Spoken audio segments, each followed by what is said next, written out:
Hi, I'm Scott Wentworth, the founder and head writer of Wentworth Financial Communications, and I recently moderated a panel about sustainable and responsible investing and some of the challenges that it creates from a marketing perspective for asset managers. One of those challenges is that you have to communicate it differently to institutional investors than you do to individual investors. Colin Rennich, who's the head of sales for Appleseed Capital here in Chicago, had a very interesting take on this. Let's hear what Colin had to say. One, we're asking what their values are, and the other, we're unfortunately just giving them a set of values that we think broadly works. When you're working with individuals, you're asking them, what are your values, and how would you like those values reflected in your investment portfolio, right? And those could be negative and positive. So it could be, what are the things that you want to avoid, or what are the things you want to support. And when you're working with high net worth individuals, they typically, are very passionate about both sides.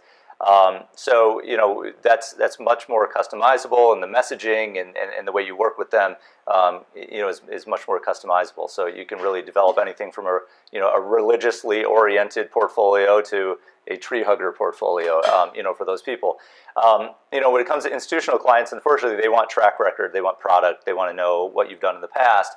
So you need a product, right? So in those cases, we do our best. We've certainly adapted that over the years.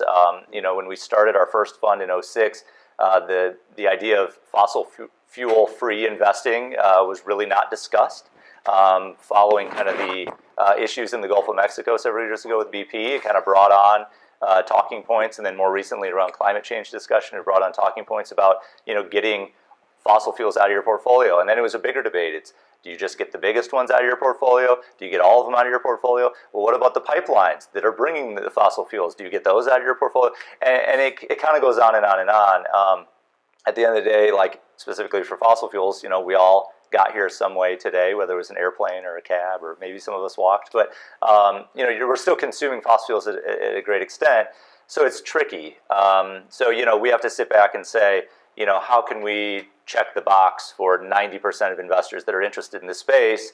And do we need to do anything different? Are there things we did in the past that aren't as relevant today? Are there things that people are talking about today, that we need to think about more thoughtfully? So they are definitely different, and it's kind of always evolving.